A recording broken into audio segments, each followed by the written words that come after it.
Hello students, good morning. Today in 12th class physics, we are continuing with measuring instruments. Measuring instruments में आज अभी हम लोग पढ़ने वाले हैं वोल्टमीटर.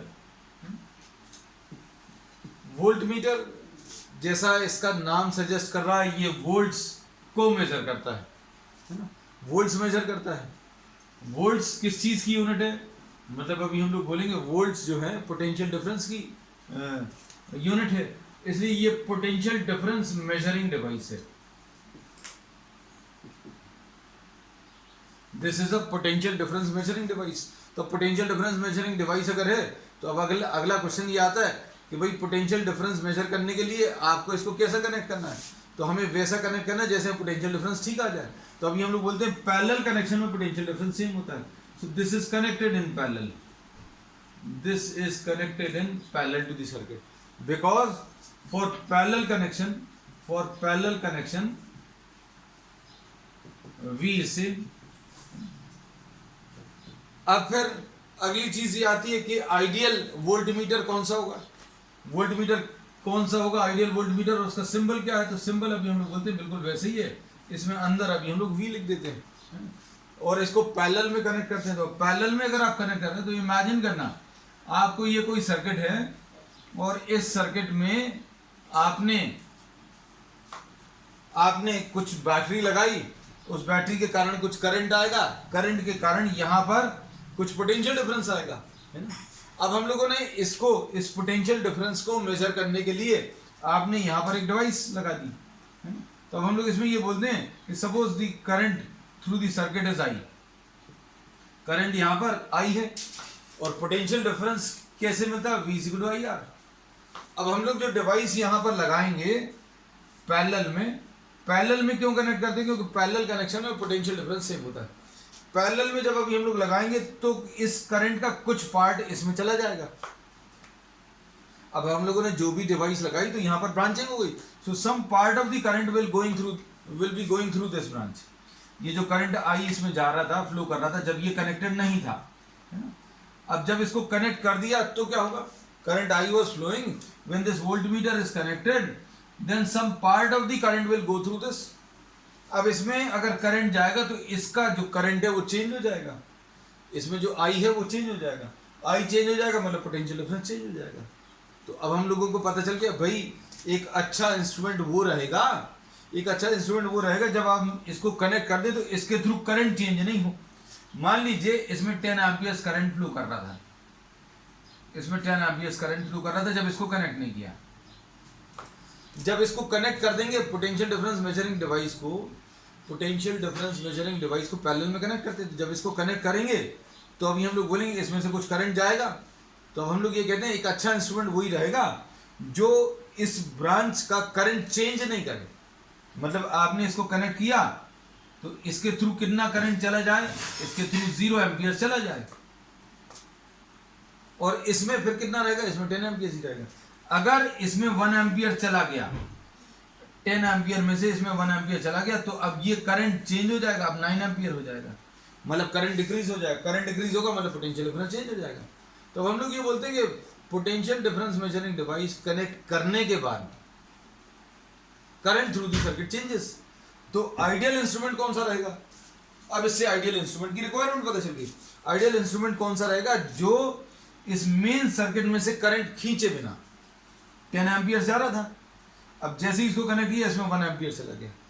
थोड़ा और अच्छा होगा इंस्ट्रूमेंट तो क्या होगा? ये 10 एम्पियर करंट इसमें आ रहा था, अब इसमें सिर्फ 0.1 एम्पियर ले रहा है. ये 0.1 एम्पियर ले रहा तो क्या आ जाएगा? इसमें 9.9 आ जाएगा. तो ये पहले से अच्छा इंस्ट्रूमेंट हो गया. क्यों? क्योंकि इसमें करंट इसने लिया तो 0.1 एम्पियर लिया. लेकिन एकदम आइडियल इंस्ट्रूमेंट कौन सा रहेगा? जो करंट बिल्कुल नहीं ले. अब अगर आपके पास 2 ब्रांचेस हैं बच्चों, इमेजिन करना ये 10 एम्पियर है. अब इसमें अगर 0 एम्पियर जाना है तो क्या होना चाहिए? करंट 0 कब होता है? I = V/R. करंट 0 कब होगा? जब R की वैल्यू इन्फिनिटी. R की वैल्यू कैसी होगी? इन्फिनिटी होगी. तो अब हम लोग इसमें अब कहते हैं कि हमें आइडियल इंस्ट्रूमेंट का रिक्वायरमेंट पता चल गया. क्या पता चल गया कि भाई जब आप इसको सर्किट में कनेक्ट करो, जब भी आप इसमें ये 10 एम्पियर जा रहा था और इसमें सपोज ये 3 वोल्ट था, अब जब इसमें आप इंस्ट्रूमेंट को कनेक्ट करो तो क्या होगा, इसका कुछ पार्ट इसमें जाएगा, कुछ करंट का कुछ हिस्सा इसमें जाएगा और ये रीडिंग चेंज हो जाएगी। क्यों? करंट चेंज होगा तो पोटेंशियल डिफरेंस चेंज हो जाएगा। तो आइडियल इंस्ट्रूमेंट वो रहेगा जो 0 एम्पियर्स ले। 0 एम्पियर्स कब आएगा? 0 एम्पियर्स करंट की वैल्यू 0 कब आएगी? जब रेजिस्टेंस नीचे वाला। आंसर इसका 0 कब आएगा? जब डिनोमिनेटर इनफाइनाइट। तो ideal volt meter should have infinite resistance, या फिर इसको भी हम लोग क्या कह सकते हैं, it should measure ideal voltmeter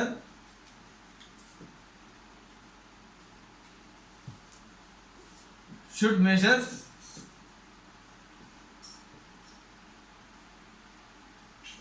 potential difference without drawing current from the circuit। मतलब सर्किट में से करंट लिए बिना, इस सर्किट में जितना करंट जा रहा था उसमें से करंट लिए बिना मतलब 0 एम्पियर से करंट लिए बिना वो पोटेंशियल डिफरेंस मेजर कर पाए। अब ये चीज़ तो पॉसिबल नहीं होगी, नहीं? तो अब हम लोग क्या करते हैं, हम लोग ये कहते हैं कि भाई रेजिस्टेंस आप किसी भी चीज़ का इनफाइनाइट तो नहीं कर सकते, लेकिन हाँ ज़्यादा से ज़्यादा कर सकते हैं। अब ये जो फैक्ट अभी हमने बताया है, ये तो अभी हमने लॉजिक पर बेस बताया है। अब यही चीज़ अभी हम आपको मैथमेटिकली भी दिखा देते हैं। तो ये चीज़ समझ में आनी चाहिए, क्योंकि अच्छे से ये suppose for example this is a circuit, ये कोई सर्किट है, ये सर्किट वही ले लिया जो अभी हम लोगों ने एमीटर में लिया था। अब इसके थ्रू जो करंट आएगा, current through the circuit E upon R1 plus R2 ऐसा कुछ आएगा। I will be equal to E divided by R1 plus R2। अब ये वाला पोटेंशियल डिफरेंस मेजर करना है, V2 is to be found out. अब V2 अगर निकालना है तो थ्योरेटिकल वैल्यू का मतलब तो समझते हो, जो कैलकुलेट कर रहे हैं हम, थ्योरेटिकल वैल्यू ऑफ V2 कितना आएगा? IR2। V2 will be equal to what? IR2। तो इसमें V2 की वैल्यू I की वैल्यू कितनी है? E upon R1 plus R2 into R2। तो हमें ये वाली वैल्यू मेजर करनी है, और अच्छा इंस्ट्रूमेंट, बहुत अच्छा इंस्ट्रूमेंट वो रहेगा जो इतनी ही वैल्यू मेजर करनी है। अब देखो ध्यान से, अब हम लोगों ने क्या किया, इसको मेजर करने के लिए ये R1 है, ये R2 है। अब इस V2 को मेजर करने के लिए हम लोगों ने एक वोल्टमीटर लगा लिया, है ना? वोल्टमीटर लगा लिया, और इसका जो रेजिस्टेंस है वोल्टमीटर का RV है, ठीक है? इसका रेजिस्टेंस कितना आ गया? RV। तो अब हम लोग इसमें क्या बोल सकते हैं कि इन दोनों रेजिस्टेंसेस को अब आप कंबाइन कर सकते हैं, इन दोनों रेजिस्टेंसेस को, क्योंकि अब R2 था, total resistance R1 plus R2 था। अब क्या होगा बच्चों, यहां पर ये R2 डैश बन गया, जो R1 और R2 था, अब ये R1 और R2 डैश बन गया। अब R2 डैश कैसे मिलेगा? 1 अपॉन R2 डैश। ये कैसे मिला? इन दोनों को पैरेलल में कंबाइन करके। ये कैसे R2 डैश आया है, समझ आ रही बात? इसमें अभी हम लोग बोला ये R2 डैश कैसे मिला बच्चों? इन दोनों को पैरेलल में कंबाइन करके। अब इन दोनों को पैरेलल में अगर आप कंबाइन करोगे तो कितना आएगा? 1 अपॉन R2 प्लस RV। कोई प्रॉब्लम नहीं है इसमें। तो R2 डैश आ गया। अब इससे करंट की वैल्यू चेंज हो गई, इस सर्किट में करंट की वैल्यू कितनी आ जाएगी? E upon R1 plus R2 dash, क्योंकि E तो EMF है और total resistance of the circuit कितना? R1 प्लस R2 डैश आ गया, है ना? अब अगर ये करंट चेंज हो गया तो क्या होगा, V2 डैश इसके अक्रॉस अगर आप पोटेंशियल डिफरेंस निकालोगे तो कितना आएगा, I dash into R2 dash. V की वैल्यू IR होती है। अब हम क्या कर रहे हैं, I डैश की वैल्यू रख रहे हैं E upon R1 plus R2 dash into R2 dash. ठीक है, अच्छे से समझना, बहुत सिंपल सी चीज है, क्योंकि ये बताना इसलिए जरूरी है क्योंकि आपके कॉन्सेप्ट्स क्लियर होंगे। भाई इनफाइनाइट लेते हैं तो क्यों लेते हैं, अभी हम लॉजिक पर बेस तो बता दिया, और इसमें मैथमेटिकली ये चीज अभी हम लोग प्रूव कर सकते हैं। आइडियल इंस्ट्रूमेंट कौन सा रहेगा, जिसमें V2 और V2 डैश बराबर हो, ये वाला V2 और ये वाला V2 डैश बराबर कर दो, तो कितना आएगा, ये भी हम रब कर दे रहे हैं, ये वाला part V2 is equal to V2 dash कितना आ जाएगा, E R2 upon R1 plus R2 आया, और इधर कितना आएगा, E R2 dash upon R1 plus R2 dash. अब इसमें ये कट जाएगा, क्रॉस मल्टीप्लाई करो बच्चों, कितना आएगा, R1 R2 plus R2 R2 dash is equal to R1 R2 dash plus R2 R2 dash, ऐसा कुछ आ जाएगा। अब इसमें दोनों तरफ से क्या होगा, R2 R2 डैश कैंसिल हो जाएगा, R1 और R1 भी कैंसिल हो जाएगा, R2 is equal to R2 dash आ जाए। अब भाई ये कोई नई चीज नहीं है ना, आप थोड़ा सा दिमाग अगर लगाते, थोड़ा सा सोचते, तो ये तो अभी हम कहते हैं क्या कि भाई इसको अगर हम इसके थ्रू अगर पोटेंशियल डिफरेंस मेजर करना है, तो अब हम लोग बोलेंगे आप इसके पैरेलल में एक डिवाइस लगा रहे हो, उसका खुद का एक रेजिस्टेंस है, और इन दोनों को कंबाइन करके R2 डैश आ रहा है। अब ये R1 तो सेम है, E भी सेम है, R2 और R2 डैश बराबर होने चाहिए, तब तो वैल्यू चेंज नहीं होगी। भाई अगर R1 और R1 तो उतना ही लिखा है, R2 की जगह पर R2 डैश लिख दिया, अब अगर रेजिस्टेंस चेंज कर दिया तो करंट चेंज होगा, और करंट चेंज होगा तो पोटेंशियल डिफरेंस चेंज हो जाएगा, है ना। मतलब क्या है, R2 और R2 डैश बराबर होने चाहिए, तो यही रिजल्ट मिला है। अब R2 और R2 डैश पॉसिबल है क्या, इसको ऐसा सोचकर देखो, भाई आपने R2 के पैरेलल में एक रेजिस्टेंस लगा दिया, और पैरेलल में जो रेजिस्टेंस लगाया उसको कंबाइन करके R2 डैश आया। अब इस इक्वेशन को आप देखो, इसको फर्स्ट लिख लिया, इसको सेकेंड, इसको देखो, इसमें 1 upon R2 dash is equal to 1 upon R2 plus 1 upon RV, इसमें R2 और R2 डैश बराबर आ गए हैं, तो मतलब 1 अपॉन RV की वैल्यू बच्चों कितनी आ गई, 0 आ गई। 1 अपॉन RV की वैल्यू 0 का मतलब क्या है, कोई फ्रैक्शन 0 कब होता है, जब उसका डिनोमिनेटर कितना, इनफाइनाइट। तो अभी हम लोगों ने यही बोला था, तो जो चीज लॉजिक पर बेस्ड बोली थी वही रिजल्ट आ गया, क्या कि ideal voltmeter should have infinite resistance. अब इनफाइनाइट रेजिस्टेंस क्यों होना चाहिए, ये अभी हम पहले भी आपको बता चुके हैं, अभी फिर से बता दे रहे हैं। भाई आपने एक ये सर्किट लिया, इस सर्किट में आपको इस एलिमेंट में पोटेंशियल डिफरेंस मेजर करना है, तो इसमें कुछ करंट आ रहा है और इसका कुछ पोटेंशियल डिफरेंस आ रहा है। अब जब आप इसको लगाओगे तो इस करंट का कुछ हिस्सा यहां पर चला जाएगा, मतलब इसका जो करंट है R2 के थ्रू जो करंट है वो कम हो जाएगा, और करंट अगर कम हो जाएगा मतलब अभी हम लोग बोलेंगे पोटेंशियल डिफरेंस चेंज हो जाएगा, मतलब इसमें करंट नहीं जाना चाहिए। अब इसमें करंट कब नहीं जाना चाहिए, जब ये इनफाइनाइट रेजिस्टेंस ऑफर करेगा। भाई करंट की वैल्यू 0 कब होती है, जब रेजिस्टेंस इनफाइनाइट आ जाए, है ना।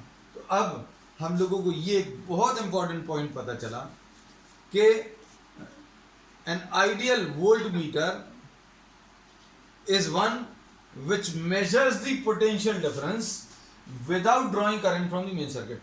मतलब इस सर्किट में से करंट लिए बिना, इस सर्किट में से करंट लिए बिना, इस सर्किट में से करंट थोड़ा सा भी नहीं लेगा, क्योंकि थोड़ा सा भी करंट अगर लेगा तो क्या होगा, इस सर्किट का करंट चेंज हो जाएगा।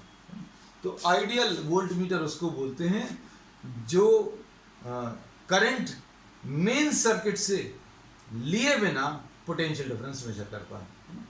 तो ये जो एक लाइन है, इस लाइन की वजह से, ये जो लाइन अभी हमने बोली है, इसी लाइन की वजह से अभी हमने आपको ये सारे टॉपिक्स अभी पढ़ाए, नहीं तो ये अभी हम लोगों को कहते हैं ये नेक्स्ट चैप्टर में है।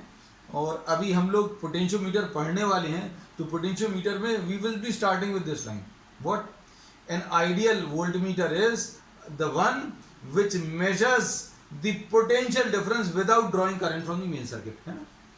तो अब इसमें देखो, अब हम लोगों को ये पता चल गया कि भाई आइडियल वोल्टमीटर क्या है। आइडियल वोल्टमीटर वो है जिसका खुद का रेजिस्टेंस इनफाइनाइट है। अब देखो नेक्स्ट टॉपिक इसमें है, अब चूंकि इतना सब कुछ कर रहे थे तो मेजरिंग इंस्ट्रूमेंट्स में अभी हम लोगों ने अलग से आपको गैल्वेनोमीटर का थोड़ा सा डिस्कशन, एमीटर का और थोड़ा सा वोल्टमीटर, और इस पर बेस कुछ क्वेश्चंस भी डिस्कस कर लेंगे। अब नेक्स्ट टॉपिक है इसमें कन्वर्जन ऑफ galvanometer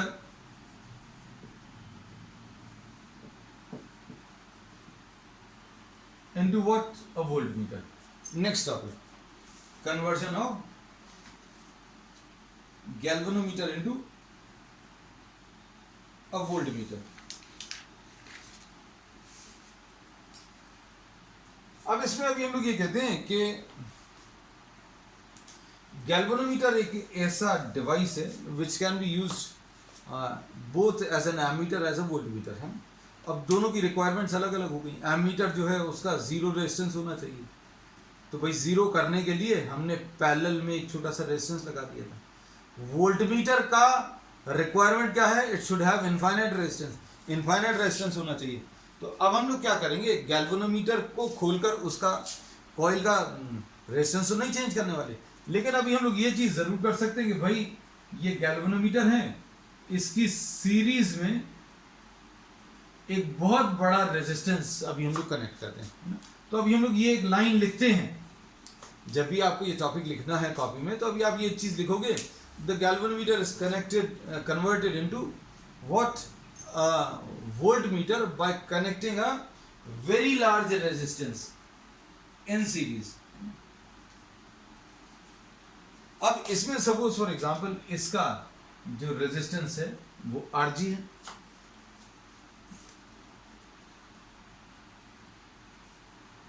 अब इसमें फिर हमारे दिमाग में ये भी आता है क्वेश्चन, अभी एक कॉन्सेप्ट और डिस्कस करें। भाई गैल्वेनोमीटर को डायरेक्टली क्यों नहीं यूज कर सकते? गैल्वेनोमीटर को वोल्टमीटर की तरह डायरेक्टली क्यों नहीं यूज कर सकते, है ना। तो अब हम लोग ये बोलेंगे कि गैल्वेनोमीटर को अगर आप वोल्टमीटर की तरह यूज करोगे तो पैरेलल में कनेक्ट करोगे।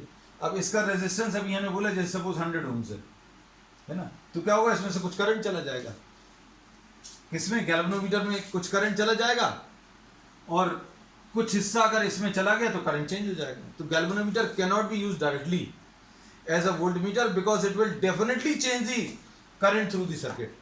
करंट थ्रू दी सर्किट क्यों चेंज कर देगा? क्योंकि इसमें से कुछ करंट चला जाएगा, इसका करंट चेंज हो जाएगा, मतलब पोटेंशियल डिफरेंस कम आएगा। तो अब हम लोगों को क्या करना है, इसमें करंट नहीं जाना चाहिए, और करंट नहीं जाना चाहिए इसलिए अभी हम लोग एक बहुत बड़ा एक रेजिस्टेंस कनेक्ट करते हैं। इसमें इंस्ट्रूमेंट को कोई नुकसान नहीं होगा, ये याद रखना। इंस्ट्रूमेंट को there will be no damage to the instrument. वहां पर एमीटर में अभी हम लोगों ने क्लियरली बताया था कि भाई गैल्वेनोमीटर को डायरेक्टली आप एमीटर की तरह इस्तेमाल नहीं करना, क्योंकि क्या होगा कि गैल्वेनोमीटर का जो है उसका खुद का कुछ रेजिस्टेंस रहता है और it is design to measure some micro and milli amperes, और उसमें ज़्यादा करंट अगर चला गया तो डैमेज हो जाएगा। तो इसमें वैसा कोई चक्कर नहीं है। इसमें ये अभी हम लोग बोलेंगे it will not measure the potential difference correctly, but the instrument will not gate damage in this case. लेकिन एमीटर में डायरेक्टली अगर कनेक्ट कर दिया तो देयर आर चांसेस, रीडिंग गलत आएगी ये तो निश्चित है, रीडिंग नहीं आएगी, लेकिन इंस्ट्रूमेंट के डैमेज होने के चांसेस भी हैं अगर आपने डायरेक्टली एमीटर की तरह इस्तेमाल किया। चलो अब इसमें हम लोग ये कहते हैं कि suppose now this is the arrangement. अब ये जो है अभी हम लोग बोलेंगे ये हमारा क्या बन गया, ये वोल्टमीटर बन गया। So galvanometer is now converted into a voltmeter by connecting a very large resistance. अब आप इसको वहां पर ले जाओ, कहां पर ले जाओ, जहां पर आपको इसको पोटेंशियल डिफरेंस मेजर करने के लिए यूज करना था। यही वाला सर्किट था हमारा, है ना। अब इसमें अभी हम लोगों ने इसमें जो पोटेंशियल डिफरेंस आया था उसको V2 नाम दिया था। अब चूंकि यहां पर तो दो एलिमेंट से इसलिए V2। अब हम लोग इसको ये बोल रहे हैं कि आप इसको V पोटेंशियल डिफरेंस मेजर करने के लिए यूज कर रहे हैं। ये पूरा सर्किट बनाने की जरूरत नहीं है, आपको इसको यूज करना है to measure this potential difference V2 नहीं बोल रहे, आप इसको V बोल दिया। तो यहां पर अभी आप कनेक्ट कर देंगे, ये वाला ये R2 है, ये पोटेंशियल डिफरेंस V है, बिल्कुल वही चीज। और ये सीरीज में अभी हम लोगों ने एक बड़ा रेजिस्टेंस कनेक्ट कर दिया। अब इसमें जो है करंट कितना जाएगा, हम लोग ये कहते हैं कि गैल्वेनोमीटर के थ्रू तो हमेशा IG जाएगा।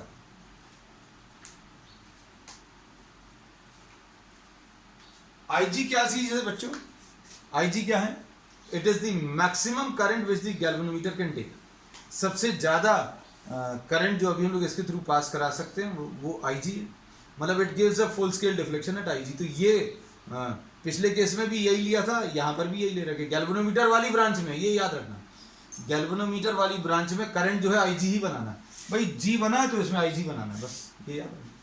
अब इधर वाले करंट, इधर वाले के लिए आपको करंट की जरूरत ही नहीं पड़ेगी। करंट की जरूरत क्यों पड़ती है, क्योंकि अभी हमें पोटेंशियल डिफरेंस लिखना रहता है V/IR।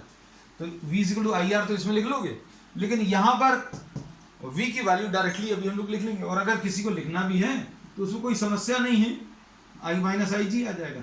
लेकिन this is not at all required, है ना। ठीक, अब इसमें किरचॉफ्स लॉ अप्लाई कर दो। अब हम लोग ये बोलेंगे कि भाई ये जो पोटेंशियल डिफरेंस है पैरेलल में सेम रहता है, ये और ये दोनों कैसे कनेक्टेड हैं, पैरेलल में कनेक्टेड हैं। पैरेलल में अगर कोई दो चीजें कनेक्टेड हैं बच्चों, तो अभी हम लोगों को यही पता मालूम है, अभी तक यही पढ़ते आ रहे हैं कि पैरेलल में पोटेंशियल डिफरेंस सेम रहता है। मतलब इसका पोटेंशियल डिफरेंस इसके बराबर आएगा, मतलब V will be equal to IR IG into R plus RG, ऐसा कुछ। बस यही एक मेन लाइन है जो अभी हम लोग यूज करेंगे। Will be discussing some problems also. अब इसमें ये अभी हम लोग इस पर ज्यादा स्ट्रेस इसलिए दे रहे हैं क्योंकि आप देखना पुराने सालों के पेपर्स उठाकर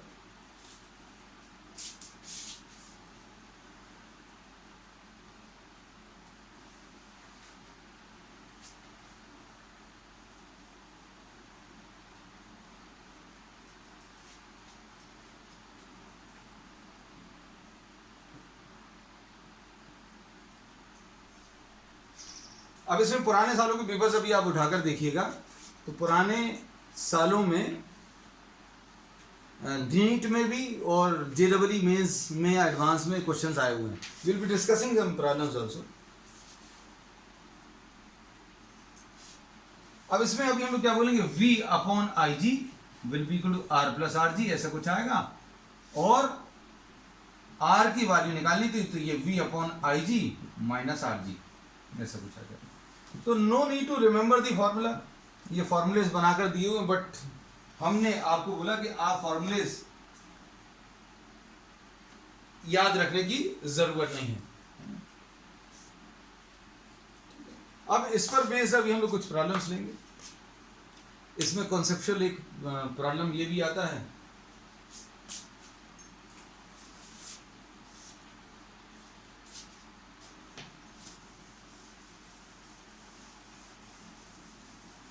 कि एमीटर को अगर आप सीरीज में ना कनेक्ट करके पैरेलल में कनेक्ट कर दें तो क्या होगा, और वोल्टमीटर को पैरेलल में ना कनेक्ट करके सीरीज में कनेक्ट कर दें तो क्या होगा। तो क्या होगा सोच कर देखो, सारी चीजें डिस्कस कर लेना, फिर प्रॉब्लम्स पर आ जाएंगे। तो अब हम लोगों ने ये कहा है कि अगर आपने ये कोई सर्किट लिया है और यहां पर अगर आपने एमीटर पैरेलल में कनेक्ट कर दिया तो इसके डैमेज होने के चांसेस बहुत ज्यादा हैं। क्यों? क्योंकि एमीटर एक वेरी स्मॉल रेजिस्टेंस डिवाइस है। एमीटर कैसा डिवाइस है जिसका खुद का रेजिस्टेंस बहुत कम होता है। अब खुद का रेजिस्टेंस बहुत कम होता है तो बच्चों क्या होगा, इसमें से major portion of the current जो है एमीटर के थ्रू पास हो जाएगा।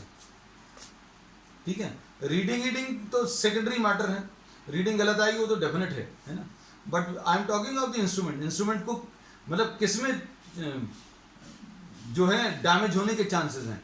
तो एमीटर सीरीज में ही कनेक्ट करते हैं, वोल्ट मीटर को पैरेलल में ही कनेक्ट करते हैं। अगर उल्टा कर दिए तो क्या होगा, तो ये अभी हम बता दे रहे हैं कि एमीटर को अगर आपने पैरेलल में कनेक्ट कर दिया तो ब्रांचिंग में करंट कैसा होता है, I is equal to V divided by R, I inversely proportional to R होता है। तो जिसका रेजिस्टेंस कम है वहां का करंट ज्यादा जाएगा। भाई रेजिस्टेंस जिसका कम है, एमीटर जो है लो रेजिस्टेंस डिवाइस है, तो मेजर करंट इसमें से चला जाएगा। सिंपल सी चीज, और इसको डैमेज कर देगा। अब वोल्ट मीटर को अगर आप, ये पॉइंट तो खत्म हो गया, इसमें अभी हमने बोला कि रीडिंग गलत आनी है, वो तो है ही दोनों केसेस में कॉमन आंसर।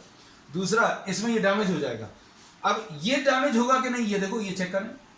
हम लोग ये बोलते हैं कि अगर आपने वोल्ट मीटर को सीरीज में कनेक्ट कर दिया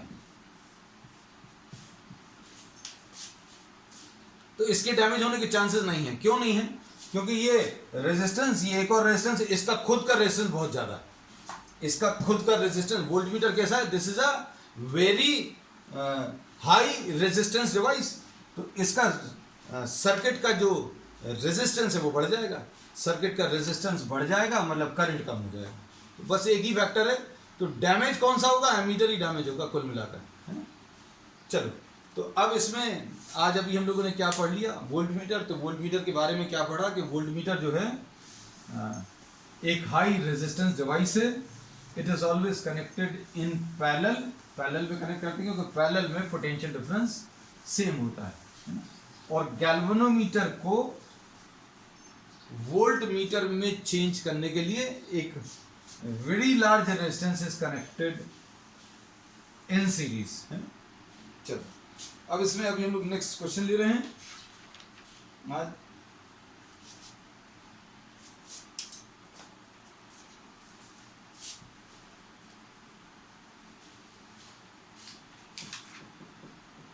ये JEE में आया हुआ क्वेश्चन है, JEE 2 मेंस 2017। बच्चों स्टेटमेंट अभी हम पढ़ देंगे and you can go through the statement of the problem in the description box, है ना। तो अभी हमारे पास वैसा कुछ अरेंजमेंट नहीं है कि आपके पास क्वेश्चन पहले से लिखा हुआ है और क्वेश्चन लिखने में या लिखवाने में टाइम वेस्ट नहीं करेंगे। I will read the statement ज़रूरी है, आप स्टेटमेंट ज़रूर देखिएगा। You can either access to the statement of the problem through net और in the description box below I will be providing the statement of the problems. Question अभी हम पढ़ते रहे। अब इसमें when a current of 5 milliamperes is passed through a galvanometer having a coil of resistance 15 ohms, it shows full scale deflection। पहली line क्या है, अगर करंट 5 मिलीएम्पियर्स किसी गैल्वेनोमीटर में पास किया तो वो फुल स्केल डिफ्लेक्शन दे रहा है ना। तो मतलब क्या है, ये IG है, फुल स्केल डिफ्लेक्शन, ठीक है, मेन पॉइंट लिख दिया। तो ये IG आ गया 5 कितना मिली एम्पियर्स, ठीक। अब इसके बाद नेक्स्ट क्या है, इसका खुद का गैल्वेनोमीटर का खुद का रेजिस्टेंस RG की वैल्यू 15 ohms। तो प्रॉब्लम में क्या दिया हुआ है, when a current of 5 milliamperes is passed through a galvanometer of resistance 15 ohms, it shows full scale deflection, है ना। So I have repeated this statement. The value of resistance to be put in series with the galvanometer to convert it into a voltmeter। अगर आपको इसको voltmeter में convert करना है of range 0 से 10 volts, अगर आपको इस गैल्वेनोमीटर को एक वोल्टमीटर में कन्वर्ट करना है जिसकी रेंज 0 से 10 वोल्ट से, मतलब V जो मेजर करना है वो कितना 10 वोल्ट। रेंज क्या होता है, मिनिमम और मैक्सिमम वैल्यूज, तो V इसका 10 वोल्ट आ गया। तो क्या करना पड़ेगा ये बताया है ना, इसमें 4 ऑप्शन है, वो 4 ऑप्शंस भी नहीं दे रहे, those will be provided in the statement of the problem है। तो अब हम लोगों ने इसमें ये बोला कि आपको ये डायग्राम ध्यान रहना चाहिए, क्या चीज, कि भैया एक R है और ये गैल्वेनोमीटर है और ये V है, बस खत्म हो गया। अब इसमें ये V और ये V बराबर हो, इसके थ्रू हमेशा IG जाएगा, तो कितना आ जाएगा, V will be equal to IG into R plus RG, बस ये यूज होना है।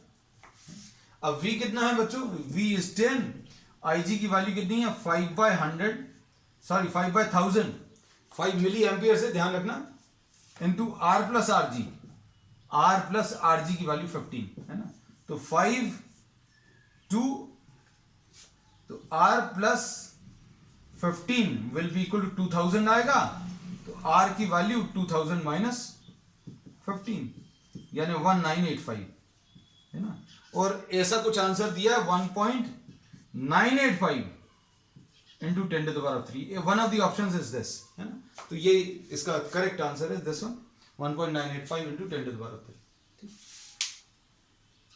नेक्स्ट अभी हम लोग ले रहे हैं JEE मेंस में 2016। नेक्स्ट क्वेश्चन ले लो। इसमें ये क्वेश्चंस आते हैं बच्चों, इसलिए अभी हमने थोड़ा सा ज्यादा स्ट्रेस दिया इसके ऊपर। You can just go through the previous years papers, जो भी आप कंपटीशन के लिए प्रिपेयर कर रहे हो, ये आते हैं क्वेश्चंस। अब इसमें क्या दिया, a galvanometer having a coil resistance of 100 ohms, galvanometer का खुद का रेजिस्टेंस 100 ohms दिया है, gives a full scale deflection when a current of 1 milli amperes, ये फुल स्केल डिफ्लेक्शन कितने पर दे रहा है उसको अभी हम लोग IG बोलते हैं, तो 1 मिली एम्पियर्स दिया, तो ये 1/1000 आ जाएगा बच्चों। इसके बाद value of resistance which can convert this galvanometer into an ammeter, galvanometer को किसमें, एमीटर में कन्वर्ट करना है, तो अब ये याद रखना, गैल्वेनोमीटर इनटू एमीटर में कन्वर्ट करना है टू मेजर 10 एम्पियर्स, 10 एम्पियर्स मतलब I।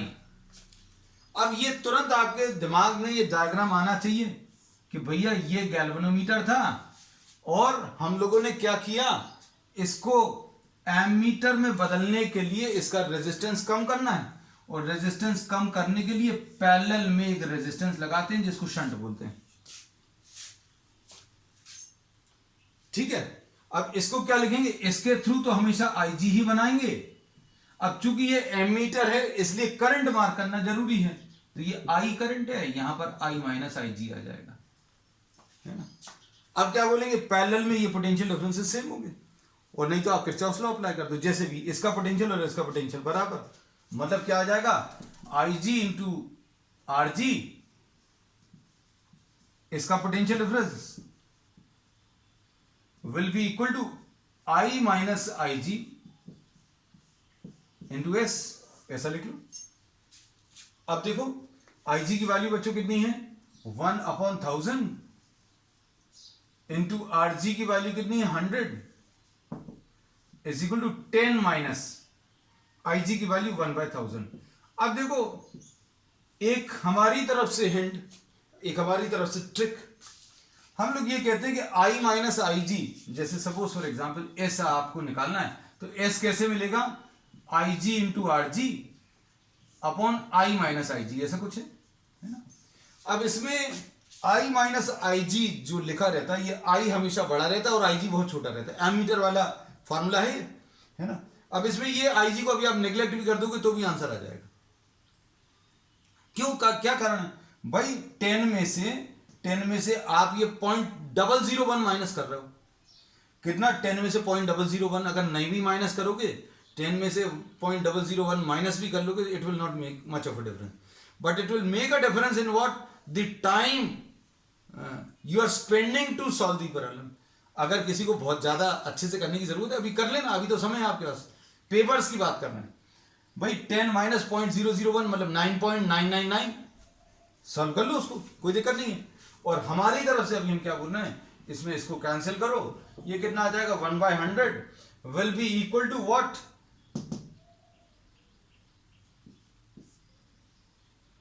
10 into s,